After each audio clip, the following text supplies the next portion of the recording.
Hello and welcome back to my YouTube channel. Today I'm going to tell you a little bit about the Roman Emperor Tiberius and illustrate his story with two beautiful aureii from the auction company Roma Numismatics in London. The aureii are from their auction number 25. I will also take this opportunity to thank them for the beautiful and high quality images that I use in this video. In the end of this video, I will also discuss the value of the aureii in different grades sold in auctions and also show you the trend in the market over the last 20 years. I will also give some examples of different styles, strike centering, metal quality, etc. and discuss how that affects the price of the coin. I will also talk about the importance of Lugdunum as the imperial mint for gold and silver, as well as touch on the subject of chronology for the aureii. In 42 BC, Tiberius Claudius Nero and his wife Livia Drusilla welcomed the birth of a son, the future Emperor Tiberius Julius Caesar. The marriage, however, was a rocky one. The family was forced to live temporarily in exile because of Tiberius' father's anti-Augustus views. The best source for historical events are the contemporary records. Historian Suetonius wrote in his The 12 Caesars, "His childhood and youth were beset with hardships and difficulties because Nero, his father, and Livia took him wherever they went in the flight from Augustus." Suetonius is relatively contemporary with the reign of Tiberius.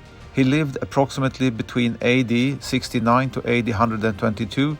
He was a Roman historian who wrote during the early imperial era of the Roman Empire.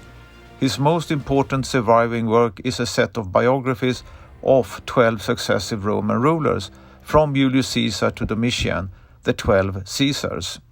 When the young Tiberius was almost 4, his parents divorced. Nero would die 6 years later, and his mother set her sights on another husband and father for her son. Who better than the one-time enemy of her ex-husband, namely Emperor Augustus?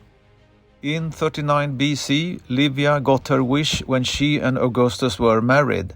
The marriage presented an opportunity for Tiberius to be in the line of possible succession to the imperial throne, but at the time of the marriage, he was neither Augustus' favorite nor the next in line. Augustus had groomed his two grandsons, Gaius Caesar and Lucius Caesar, by his troublesome daughter Julia to succeed him.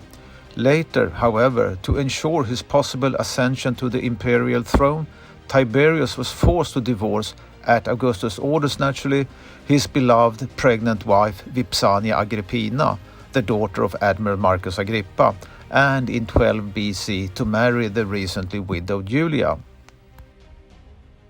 Tiberius loathed his new wife, but luckily for him, her reputation, among other things an adulterer, forced Augustus to exile her, even though Tiberius had unsuccessfully appealed to Augustus on her behalf.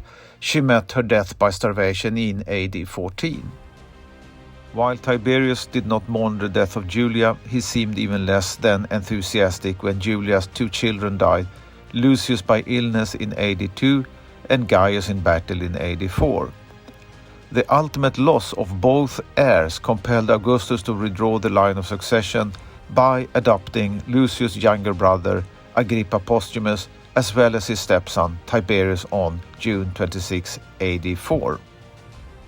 While this placed Tiberius next in line, he had never demonstrated any excitement about becoming emperor. The excitement was all his mother Livia's. It should be noted that Tiberius was 45 or possibly 46 years old when he finally was adopted. This was a practice not uncommon in Rome. What about Postumus, the other heir to the throne? He was unfortunately known for being brutish, insolent, stubborn and potentially violent, and showed no interest in the matters of state. He resisted all efforts to improve his behavior, forcing Augustus to abdicate him in AD 6 and banish him, and the following year in AD 7 Augustus had the Senate make Postumus' banishment permanent and had him moved to Planasia. Despite being banished, Postumus had not legally been disinherited, and so he could claim a share in the Augustus inheritance. Augustus died in AD 14, a month before his 76th birthday. He was cremated with all due ceremony and, as was arranged beforehand, deified, his will read, and Tiberius, now a middle-aged man at 55, was confirmed as his sole surviving heir. Tiberius peacefully took power, unchallenged by any rivals. At almost at the same time as Augustus' death, Postumus was killed by the centurion Gaius Sallustius Crispus. Tiberius, of course, denied any involvement in the killing. And what about the gold aureii struck and issued during the reign of Tiberius? After 12 BC, Lugdunum was the only Roman mint producing gold and silver coinage for the Roman Empire, a position it retained until Nero moved the production back to Rome in AD 64. It was probably chosen because of the convenient location between sources of silver and gold in Hispania and the legions on the Rhine and Danube fronts. The proximity to the frontier with Germany made Lugdunum strategically important for the next 4 centuries, as a staging ground for further Roman expansion into Germany, as well as de facto capital and administrative center of the Gallic provinces. Its large and cosmopolitan population made it the commercial and financial heart of the northwest provinces as well. Lugdunum corresponds to the present-day city of Lyon, the great city of the French southeast, founded in 43 BC by the Julius Caesar's legate Lucius Manutius Plancus. 2 emperors, Claudius and Caracalla, were also born in Lugdunum, and in the 1st and 2nd century the city's population may have numbered to as many as possibly 200,000 inhabitants. It became the metropolitan of the Gallic province with the Roman hallmarks of architecture such as many as 4 aqueducts bringing water to the city's fountains, public baths and wealthy homes, as well as an amphitheater. And now to return to the main theme of this video, namely the aureii minted in Lugdunum. 2 main types were struck during his reign, which can be grouped into the dateable series and the non-dateable series. The first group is the dateable aureii, and the reason why it is possible to date the coins are the reverse legend stating the various titles and powers for Tiberius. We have a very good knowledge of the exact dates when these titles and powers were awarded him from preserved written records, and therefore makes it possible to pinpoint the dates with great accuracy. On the obverse, on this first dateable aureus, the emperor's right-facing image is depicted, and in the legend the text T. Caesar Divi Avg F. Augustus, which is the abbreviation for the Latin Tiberius Caesar Divi Augusti Filius Augustus, and in translation to English, Tiberius Caesar, son of the divine Augustus, emperor. On the reverse, Tiberius is driving a slow quadriga to the right, holding an eagle-tipped scepter in the left hand and a laurel branch in his right hand. In the legend we can read his titles and powers. This, the first dateable struck aureus, was issued in AD 14 and bears the title Imp 7 TRP 16, which is the abbreviation for the Latin Imperator Septimus Tribunica Potesta Sexta Decima, and in translation to English, Supreme Commander for the 7th time, holder of the tribunican power for the 16th time. The title Imperator for the 7th time was conferred upon Tiberius in AD 12, and he received the tribunical power for the 16th time in AD 14. The first and dateable type were struck only with 2 different reverse legends, namely TRP 16 in AD 14 to 15 and TRP 17 in AD 15 to 16. It is also interesting to mention that when I studied the sales registered in the international database Coin Archives Pro, where most major auction firms' auction sales are registered for the last 20 years or so, aureii with TRP16 occur with a total of 18 sales and TRP17 with 11 sales. However, I can also state that some coins has been sold several times and are thus double counted. But regardless, it indicates that TRP17 is somewhat more rare than TRP16. Now I will return to the second type, the non-dateable aureii, which is by far the most common and most prevalent type of the two struck by Tiberius. The first type, which I have just described, was issued in honor of both Divus Augustus and Tiberius' military successors. The second one is the ubiquitous so-called PONTIF MAXIM series. As a type, it offers very little information, and modern scholars are not completely agreed upon its reverse interpretation. The female figure has been variously labeled as Livia, Livia in the guise of Pax, Livia as a priestess, etc. But what is certain is that the type denotes sanctity, for the Pontifex Maximus celebrates Tiberius as the head priest of the Roman religion. The type was struck continuously for 23 years, and throughout the time only minor changes was made to the portrait of Tiberius and the ornamentation of the throne. I will get back to the different portrait types and reverse variations in a minute and try to reason about the chronology of the coins. I will also discuss some interesting observations on the portrait types. On the obverse on this second type, the non-dateable aureii, the emperor's right-facing image is depicted, and it uses the exact same legend as the first type. T. Caesar Divi Avg F Augustus, which is the abbreviation for the Latin Tiberius Caesar Divi Augusti Filius Augustus, and in translation to English, Tiberius Caesar, son of the divine Augustus, emperor.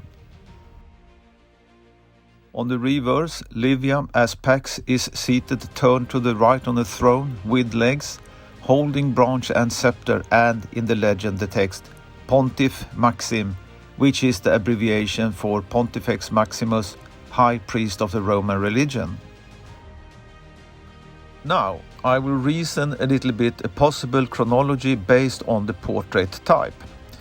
What I'm now telling you is only based on my own observations, and I need to stress that I have not performed any die analysis. For all of you who are listening, you need to decide for yourself whether you think my reasoning is plausible or not. By studying a larger material, which I often do in the international database Coin Archives Pro, I can easily get a good overview on how the coins look and thus also detect differences and or similarities. Augustus struck aureii until his death in AD 14 in Lugdunum, and here there was an extensive coin minting organization with craftsmen, artists and engravers.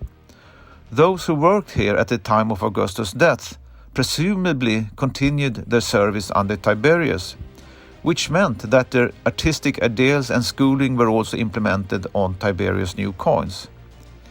If we consider Tiberius' first type, the dateable aureii, I can state from the depicted aureii sold during the last 20 years or so that these approximately 20 coins are all struck with a portrait type that is of good style and to some extent also resembles Augustus' portraits. The interesting thing is now to compare the first dateable portrait types with Tiberius' non-dateable coins and see if it is possible to draw any conclusions in a stylistic analysis. And yes, I think it is possible, as there are a number of similar portrait types of good style that resembles the dateable type, and therefore does not feel far-fetched to assume that these belong to the first engraved in the Pontif Max series. Another thing to consider in this somewhat optimistic way to try to arrange the chronology is the reverse type.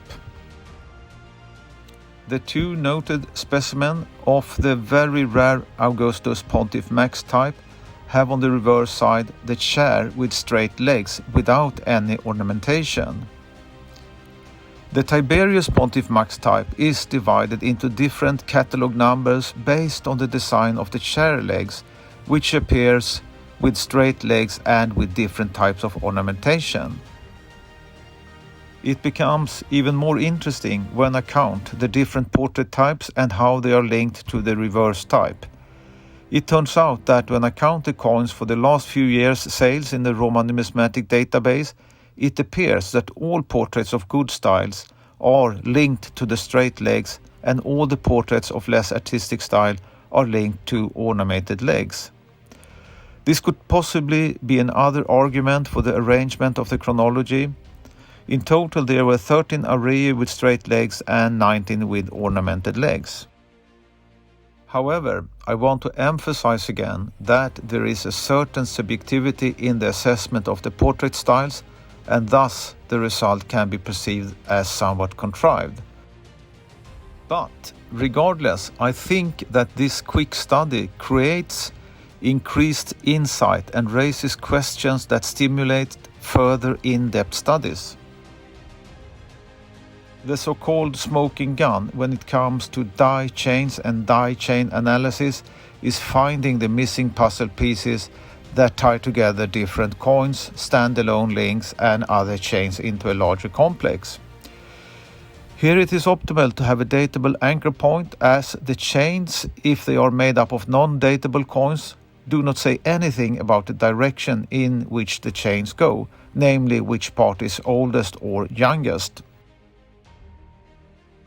Before I jump into the next part of the video, where I will talk about the multi-dimensional aspects of quality assessment and the price development of the last 20 years, I will give you a very exciting challenge. Can you find any of the following two die combinations that I circle in the picture? Number 1.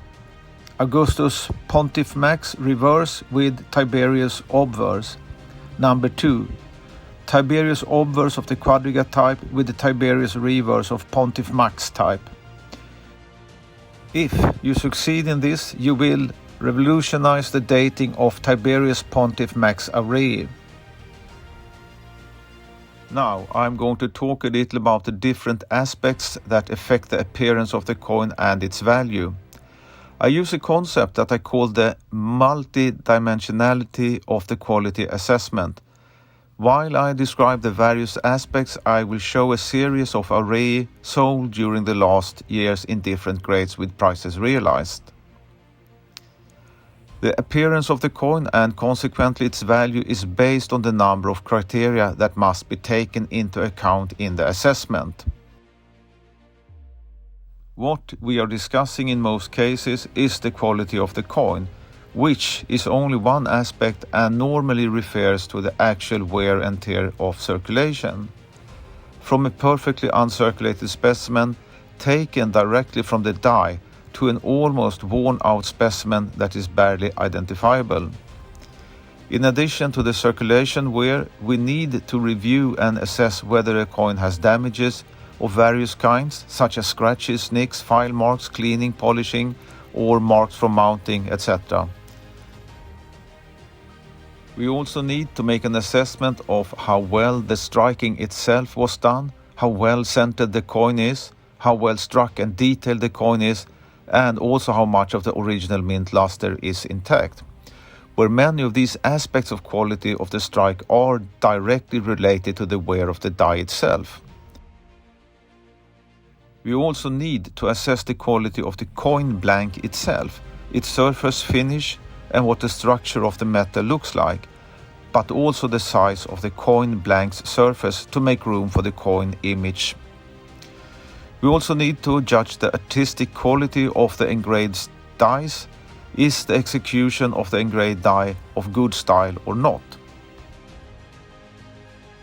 At least one separate video is needed just to discuss and demonstrate the various aspects of the quality assessment. In this video, I only highlight a bit of the reasoning in order to try to create a better understanding of its complexity. As can be seen from the various examples I have shown, the value of the coin is greatly affected by aspects outside the circulation wear itself, such as damage, centering, striking and style. I will now give some historical examples of prices in some selected qualities to show the trend over the last 20 years or so, and in conclusion try to give valuation prices on a normal typical coin in different qualities. This is something I normally do when writing valuation books for different coin types. However, there is an inherent complexity in these price comparisons, as the various exchange rates have varied enormously over the years. For example, the British pound was strong, as was the American dollar, while the Swiss franc was weak about 20 years ago. To make this comparison reasonably fair, prices will be listed in US dollars only. For the last 20 years, the pound to dollar ratio has changed from 1.5 to 1.2, and the pound to francs ratio has changed from 2.3 to 1.14. Especially the relationship between the pound and Swiss franc has changed dramatically. The graphs show the fluctuation of the various currencies against the Swedish krona. The auction prices must be taken with some caution, as there is a large variation around these values, but they still give some idea of the hammered prices. In addition, there are varying grading standards, which of course affect the final prices.